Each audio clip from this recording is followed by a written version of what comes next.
When I was 7, my parents brought home 2 small plastic chairs for my sister and I to play with. One was red and one was blue.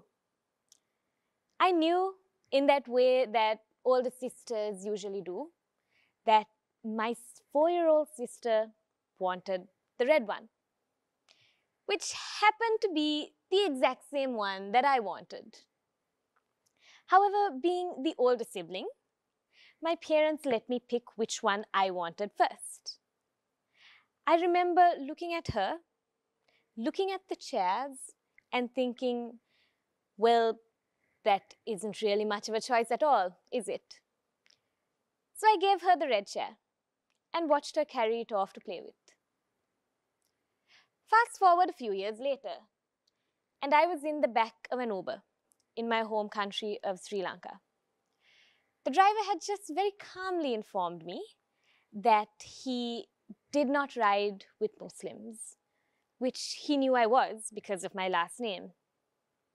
And he asked me to get down onto the crowded road so that he could get along with his day. Now, I say that he asked. I was an 18-year-old girl. He was a 30-something-year-old man with just enough conviction in his voice to be absolutely terrifying. I had the most non-existent of choices. I got down. What I want to illustrate through these 2 examples is that at some point, when you're not looking, the choices you're supposed to make somehow become a lot more serious than a red chair and a blue chair. I knew from age 7 that you could be offered something which seems to be a decision on the surface, but where your choice is pretty much made up for you already. Once I began to see it in my life, I started to see it in the lives of people around me. For example, my grandmother is the smartest person I know. She reads more voraciously than anybody I have ever met, speaks a vast array of languages, and has everyone in our community come to her for help. Yet, one time when I asked her why she went straight from finishing high school to working at the central bank until she retired, instead of pursuing a university education at any point, she laughed and told me that she went straight from getting married at the age of 21 to having my mother and making all the money that she needed to support her 6 siblings. Where was the time to pursue an education, she asked me. While she may, on the surface, have been able to pursue a different path in life, her options were severely narrowed by the realities of the situation around her. And my grandmother does not pose a unique situation. We all know somebody, or we have been somebody who just hasn't been able to make a decision that they would want to make. Similarly, 1 generation later, my mother is an educated, driven, compassionate person who was given so many choices that her mother wasn't. But she has told me that she would have been further along in her career, published more, traveled more, if she hadn't balanced this with raising 3 children and maintaining a marriage and a household. This scares me because I don't know how I would do what she did, or if I would do this to begin with. But when did this become a crossroads that I or other females began to automatically be aware of? Interestingly, however, the fact that this is a choice at all is an issue that, like many others, is heavily gendered. One of my favorite authors, Frederick Backman, puts this issue excellently.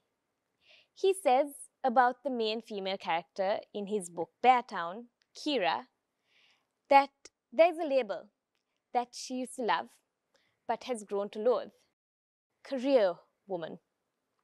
Her husband Peter's friends call her that, some in distaste and some in admiration. But nobody ever calls Peter a career man. It strikes a nerve because she recognizes the insinuation. You have a job so that you can provide for your family, where a career is different. You have one of those for your own sake. Sometimes we become so engrossed in making a decision that we forget to question why it is a decision at all. More often than not, our choices are constrained in ways that we don't really see. When I was growing up, I never really felt constrained by being female up until a certain point. Sure, I couldn't stay out as late as I wanted to, and the older I grew, the less I could wear what I wanted to. And I started noticing how I would become catcalled by random men. I then also began to notice how my future was beginning to be shaped as something I didn't really have a choice in. Of course, I would get married at some point. This wasn't really up for discussion. I also noticed how I started hearing the phrase, when you have children, instead of if, or any other less definite terms. My choices were becoming narrower without my even noticing. And especially in your early 20s, there is a tug of war between feeling like you have all the options in the world before you and somehow also feeling like you can choose very little. Aside from the realities of the outside world, it is also facets of our own identities that play a key role in shaping our choices. Intersectional feminist theory touches on this. It looks at how people's experiences of race, sexuality, ethnicity, social class, gender, and a myriad of other factors compound the human experience. Like with my grandmother, the need to survive economically will always hang over any decision we have to make. While women have shared the common experiences of being women, we've all been afraid to walk home at night, checked if our drinks were spiked, shared our location with a friend. The life experiences of some women make their choices vastly different in nature. While issues of masculine or patriarchal ideals hang over the life of every man, my friend who is gay says that he feels like his sexuality seeps into every aspect of his life, even if it isn't really relevant. The goalposts of choice widen or narrow depending on who's playing. I'm not here because I have magically figured out the solution to all of the issues that I have placed before you today. But one thing that does help with understanding decisions is time and distance. If I look back at the red chair and the blue chair now, one thing that does change how I look at it is looking at reorienting my decisions.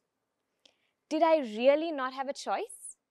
Or was this illusion driven by the foundation of giving and helping that I have had laid for me?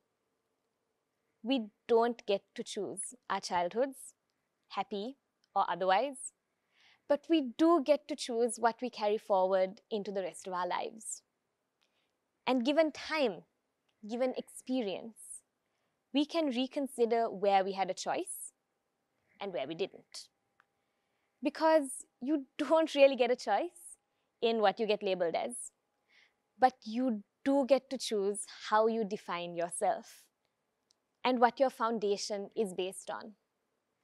I do believe that based on these foundations, we get to choose what we fight for and the ideals that we push for every day. I will probably face more moments where I see a red chair and a blue chair. and feel like my decisions have already been made for me. But maybe those choices will not seem as hard as they were when I was 7. And maybe I will learn to accept them with a little more grace every time. Thank you.